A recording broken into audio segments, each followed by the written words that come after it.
Fox News alert. President Biden calling out Prime Minister Netanyahu as Israel defends itself from Hamas terrorists who murdered more than 1,200 Israelis and still hold more than 100 hostages.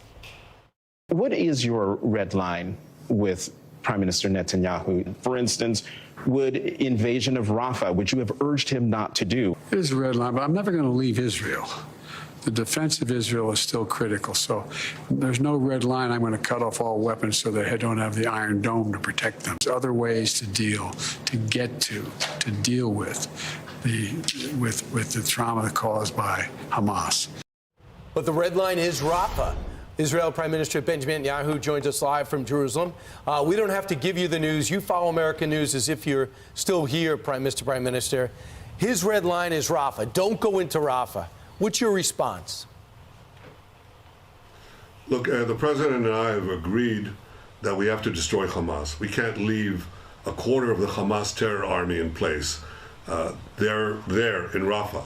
This would be equivalent to saying, you know, after the Allies fought back, gone through Normandy, went through Germany, and you'd say, well, we'll leave a quarter of the Nazi army in place and we won't go into Berlin, the last stronghold. So I think that if the president means by that we should first enable the safe departure of the civilian population from Rafah before we go in, we agree with that. We don't need any prompting. That's not what he said, let's make sure that but that's not what he said. He doesn't want you to go in. You know, I think you have to ask him what he said, because he agrees.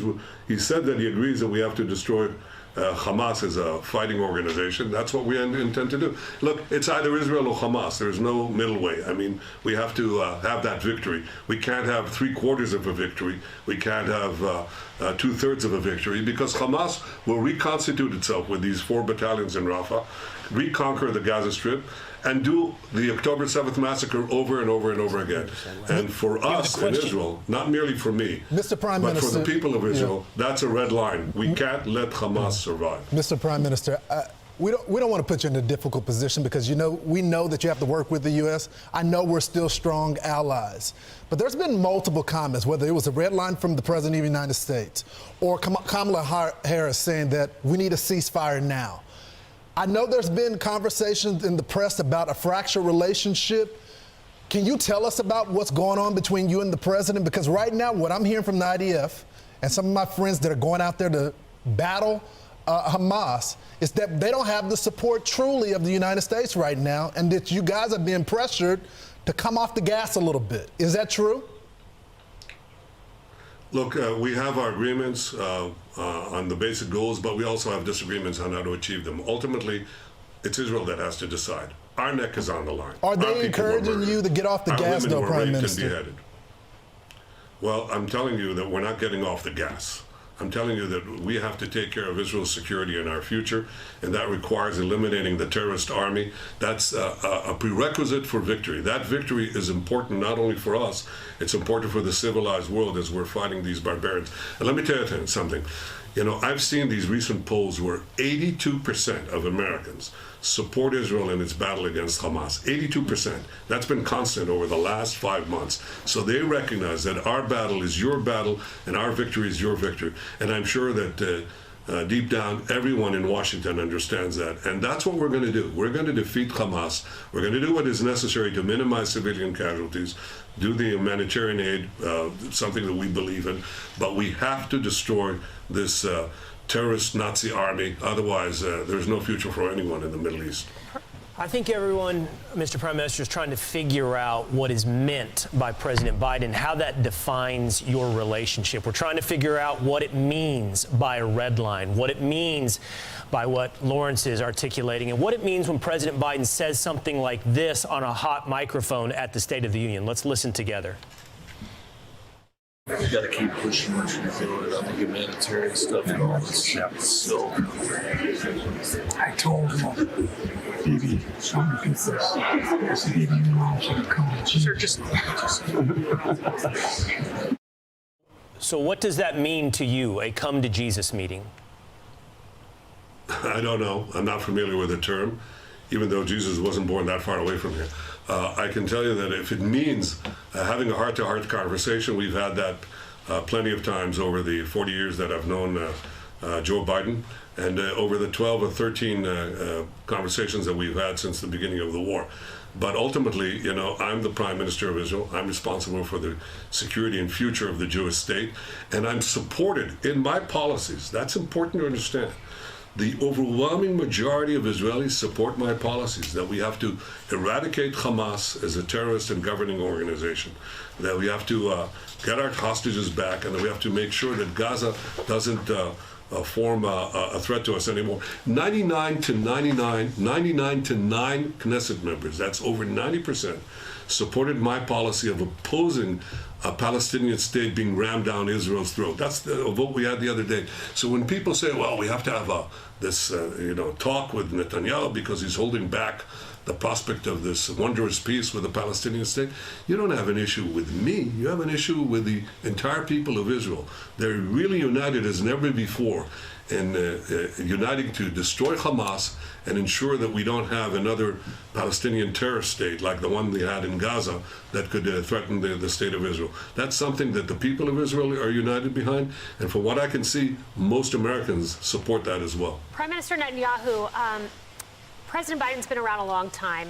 It's easy to surmise, at least here in the American press, he knew he was on a hot mic in that moment. It was after the State of the Union, after all. I'm wondering what that does to negotiations, that message was communicated to you via the press instead of in the privacy of diplomatic channels. What does that do to the ceasefire negotiations? What does that do to the more than 100 hostages being held, including one-year-old Kafir Bibis, that sweet little baby, in Hamas hands? Well, look, to the extent that the world thinks that America and Israel are united, that helps the war effort, and it helps our effort to achieve victory and obviously the release of the hostages. To the extent that Hamas believes that there's daylight between us, that doesn't help. I appreciated the support that President Biden and the administration have given us since the beginning of the war. I can only hope that it will continue and to victory, because victory is at hand. Victory is close. I mean, we've destroyed, as I said, 3/4 of those fighting battalions. We're very close to victory. The best thing we can do for the future of the Middle East, for the future of peace, for the future of those hostages, is get a speedy victory. And the victory will come as soon as, I think will come sooner, the more united we are, not divided, or at least not given the appearance of division.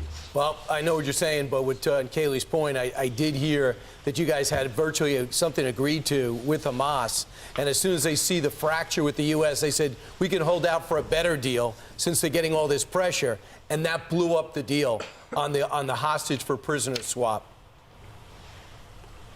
Oh, I'm not sure that that's exactly what happened. I think Hamas from the start has demanded just outlandish demands that were nowhere in the ballpark, so they weren't there in the first place. But I repeat it, we're not fighting just our battle. We're fighting the battle of civilization against barbarism. We're fighting the battle against the Iran terror axis, which goes against America.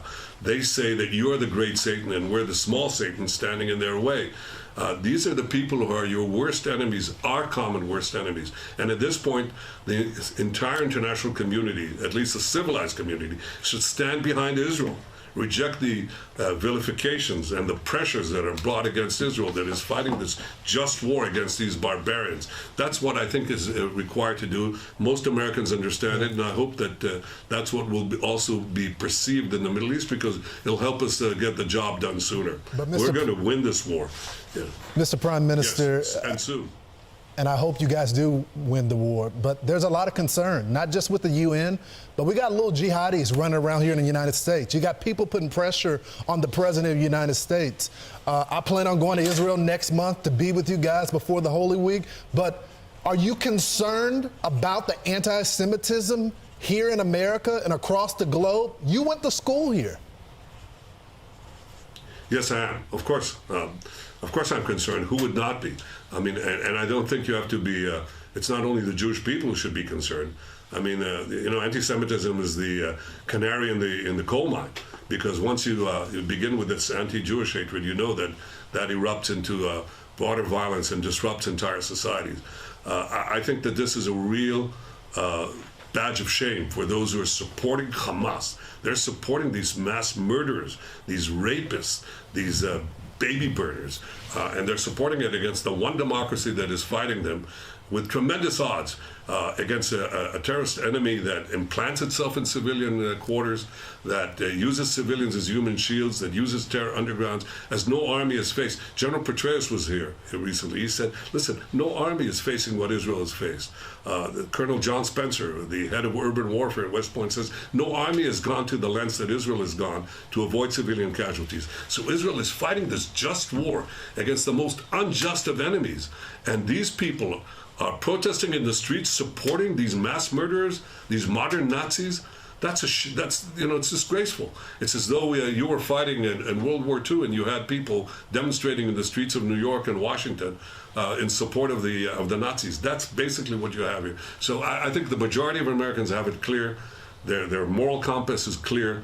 They understand that Israel is fighting this battle of civilization. They also understand that we're going to undue lengths to minimize civilian casualties. They also understand that the future of the Middle East, the future of many Muslims, the future of Gazans is dependent on our victory, and we don't intend to give up. We're going to achieve this victory, I hope, with the solid support of the American government, as we've had up to now, and I hope it continues. But one way or the other, we're going to do it. You got to finish got to go for the win, or else we're going to be back here in 18 months right after this with another attack. Prime Minister, thanks so much. Appreciate the time. Hope to talk to you again next week. Thank you. Thank you, Prime Minister.